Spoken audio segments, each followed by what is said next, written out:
سجدہ کیا سب نے سوائے ابلیس کے۔ اللہ تعالیٰ نے فرمایا کس چیز نے تمہیں روکا ہے؟ مجھے تو نے بنایا ہے آگ سے اور اس کو بنایا ہے مٹی سے۔ اب تو تمہارے لیے کوئی موقع نہیں ہے کہ اس جنت کے اندر اکڑو اور اینڈو، قیامت تک کے لیے مجھے مہلت دے دے۔ اب میں لازماً بیٹھوں گا ان کے لیے تیرے سیدھی راہ پر اور انہیں شرک کی پگڈنڈیوں کی طرف موڑتا رہوں، اور اے پروردگار تو نہیں پائے گا ان کی اکثریت کو شکر کرنے والا۔ اور اے آدم اب رہو جنت میں تم اور تمہاری بیوی۔ اور وہ یہ ہوا کہ حضرت آدم اور حوا پر ان کی شرمگاہیں جو ہیں وہ نمایاں ہو گئی، اور اس نے کہا، یہ وسوسہ اندازی کی کہ نہیں روکا ہے آپ دونوں کو آپ کے رب نے اس درخت سے، اور انہوں نے قسمیں کھا کھا کر اس نے یقین دلایا میں آپ کے لیے بہت ہی۔ تو یہ اصل میں جو عیسائی دنیا میں تصور پیدا ہوا ہے کہ عورت فی نفسہ ہی برائی کی مظہر ہے، تو اس کے لیے الفاظ خود اللہ تعالیٰ نے تلقین فرما دی ہے، ساتھ یہ بھی فرما دیا کہ اب اسی زمین میں تم رہو گے اور اسی میں تم مر کر داخل ہو جاؤ گے۔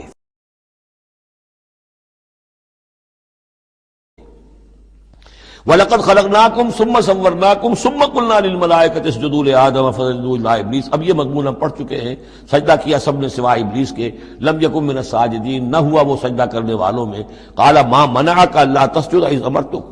اللہ تعالیٰ نے فرمایا کس چیز نے تمہیں روکا ہے جبکہ میں نے تمہیں حکم دیا، تم نے سجدہ کیوں نہیں کیا؟ قال انا خیر منہ، یہ اس کی اپنی استکبار کی بنیاد پر تھا۔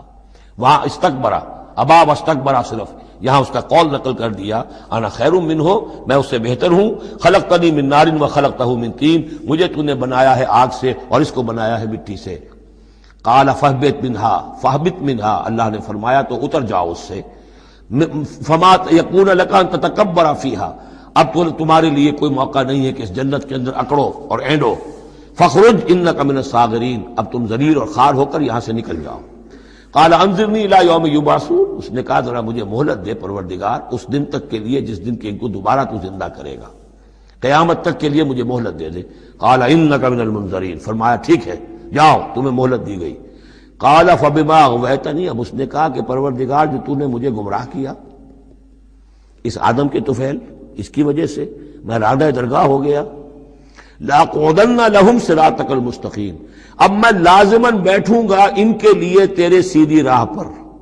تیری سیدھی راہ توحید کی ہے، اس پر گھات لگا کر بیٹھوں گا اور انہیں شرک کی پگڈنڈیوں کی طرف موڑتا رہوں گا۔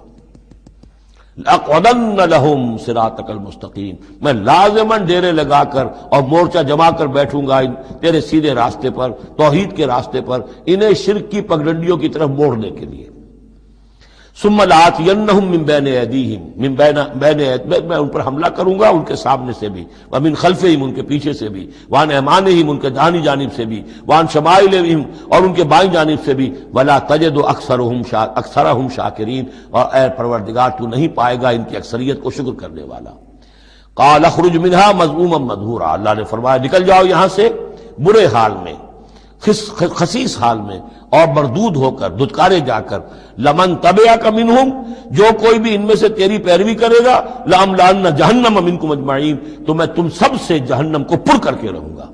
وَيَا آدَمُ اسْكُنْ أَنْتَ وَزَوْجُكَ الْجَنَّةَ، اور اے آدم اب رہو جنت میں تم اور تمہاری بیوی، فَكُلَا مِنْ حَيْثُ شِئْتُمَا وَلَا تَقْرَبَا هَٰذِهِ الشَّجَرَةَ فَتَكُونَا مِنَ الظَّالِمِينَ، تو کھاؤ اس میں سے جہاں سے چاہو، ہاں اس درخت کے قریب مت جانا، تم ظالموں میں سے ہو جاؤ گے۔ فوسوس لهما الشیطان لیبدی لهما ما وری عنهما من سوآتهما۔ سورہ اعراف کے دوسرے رکوع میں قصہ آدم و ابلیس قرآن حکیم میں دوسری مرتبہ بیان ہو رہا ہے۔ اس سے پہلے یہ سورہ بقرہ میں اس کے چوتھے رکوع میں آ چکا ہے۔ البتہ آپ دیکھیں گے کہ اگرچہ یہ قصہ جو ہے قرآن مجید میں 7 مرتبہ آیا ہے، 6 مرتبہ مکی صورتوں میں اور 1 مرتبہ مدنی صورت میں، لیکن یہ کہ ہر جگہ کوئی نہ کوئی بات نئی ہے، اس لیے کہ جس دور سے بھی یہ تحریک جو ہے حضور کی دعوت کی گزر رہی تھی، اس دور کے حوالے سے کچھ چیزیں جو ہیں وہ ہر جگہ پر آپ کو مزید نمایاں ملیں گی۔ اب مثلا اس رکوع کے شروع میں ہمیں وہ عظیم آیت ملی ہے کہ جس میں جمع کا صیغہ اختیار کیا گیا ہے، وَلَقَدْ خَلَقْنَاكُمْ ثُمَّ صَوَّرْنَاكُمْ ثُمَّ قُلْنَا لِلْمَلَائِكَةِ اسْجُدُوا لِآدَمَ فَسَجَدُوا إِلَّا إِبْلِيسَ، اس کے بارے میں پچھلی مرتبہ میں عرض کر چکا ہوں۔ اب دوسری بات جو آ رہی ہے وہ یہ ہے کہ جو شیطان نے ورغلایا حضرت آدم کو اور حضرت حوا کو سلام علیہما، کہ جس درخت کا پھل کھانے سے اللہ تعالیٰ نے انہیں روک دیا تھا، کسی طریقے سے ورغلا کر انہیں اس درخت کا پھل کھانے پر آمادہ کر لیا۔ اس کے لیے لفظ آیا فوسوس لہما۔ یہ وسوسہ اصل میں ہم یہ سمجھتے ہیں کہ شاید یہ چیزیں اس طور سے ہو رہی تھی جیسے کہ ہم ایک دوسرے کے سامنے کھڑے باتیں کر رہے ہیں، ایک دوسرے کو پہچان رہے ہیں،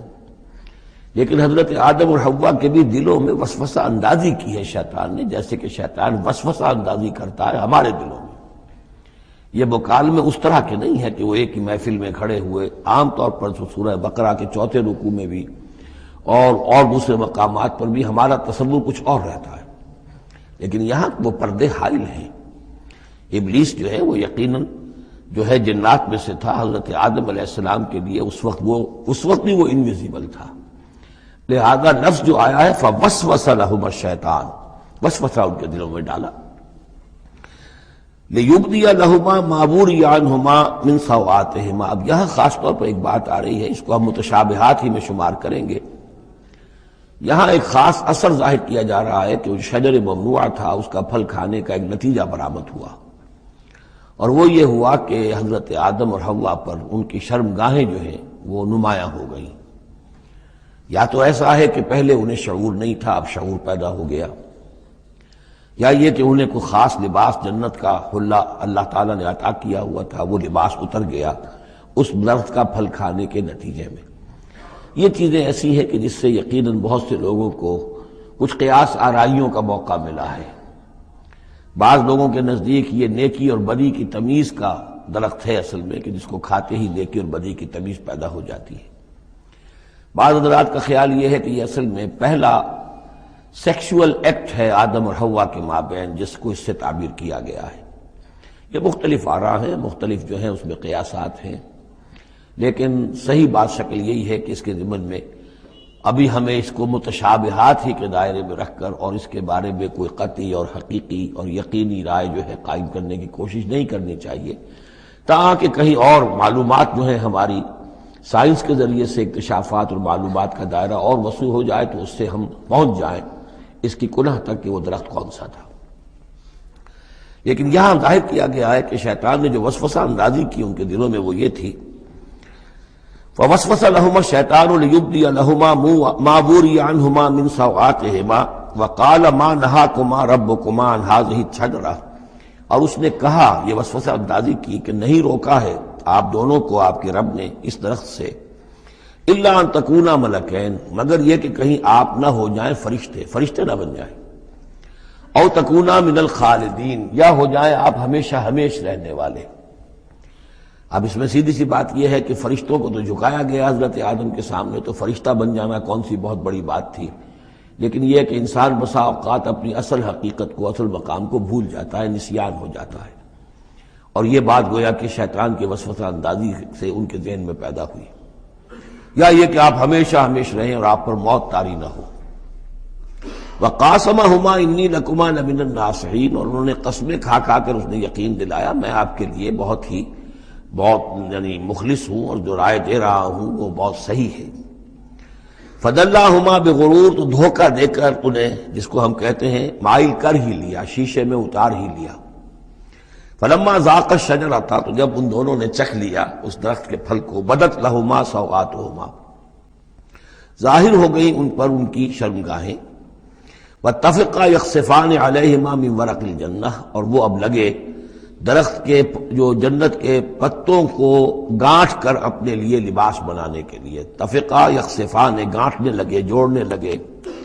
کہ جو جنت کے پتے تھے ان کو سی کر آپس میں اپنی سطر جو ہے سطر پوشی کریں اور اپنی شرمگاہوں کو ڈھانپیں۔ وَنَادَاهُمَا رَبُّهُمَا، اور اب پکارا انہیں ان کے پروردگار نے، أَلَمْ أَنْهَكُمَا، کیا میں نے منع نہیں کیا تھا تمہیں، أَن تِلْكُمَا الشَّجَرَةَ، اس درخت سے، وَأَقُلْ لَكُمَا، اور میں نے کیا کہا نہیں تھا تم سے، إِنَّ الشَّيْطَانَ لَكُمَا عَدُوٌّ مُّبِينٌ، کہ شیطان تم دونوں کے لیے بڑا کھلا دشمن ہے۔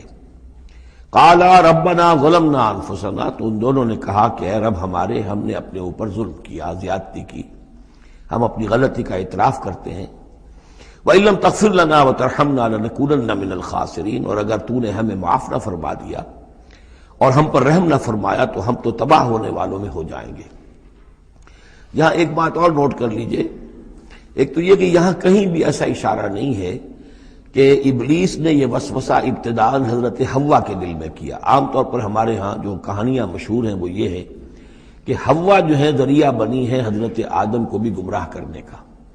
کوئی اشارہ نہ سورہ بقرہ میں اس کا ہے نہ یہاں ہے، بلکہ جمع کوئی جو تثنیہ کا صیغہ ہے مسلسل چل رہا ہے،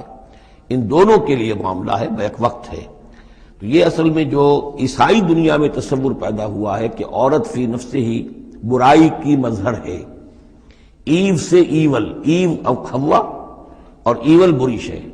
یعنی عورت فی نفس ہی برائی کی جڑ ہے۔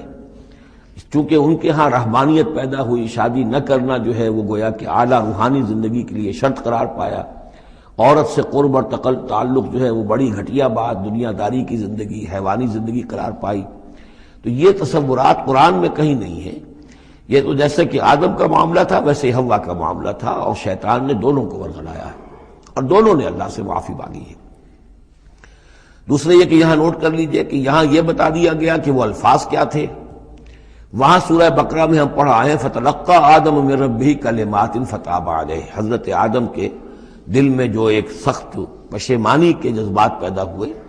تو اس کے لیے الفاظ خود اللہ تعالیٰ نے تلقین فرما دیے، اور وہ الفاظ یہ ہیں ربنا ظلمنا انفسنا وان لم تغفر لنا وترحمنا لنکونن من الخاسرین، قال اهبطوا بعضكم لبعض عدو، اور اللہ نے فرمایا کہ اب اترو یہاں سے۔ حبوط کے بارے میں گفتگو میں سورہ بقرہ میں کر چکا ہوں، تم ایک دوسرے کے دشمن ہوگے۔ عداوت جو ہے وہ چل رہی ہے، شیطان اور اس کی ذریت اور حضرت آدم کی اولاد، اس کے مابین تو سب سے بڑی دشمنی ہے، مستقل دشمنی ہے۔ باقی یہ ہے کہ انسانوں کے اندر بھی آپس میں دشمنیاں چلتی ہیں۔ وَلَكُمْ فِي الْأَرْضِ مُسْتَقَرٌّ وَمَتَاعٌ إِلَىٰ حِينٍ، اور اب تمہارے لیے زمین میں ٹھکانہ ہے اور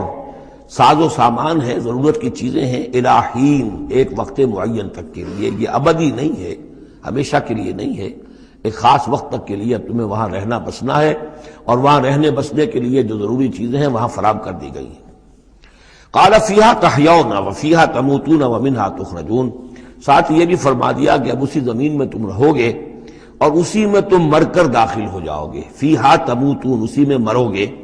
وَمِنْهَا تُخْرَجُونَ، اور اسی میں سے تمہیں دوبارہ نکال لیا جائے گا، بعث بعد الموت۔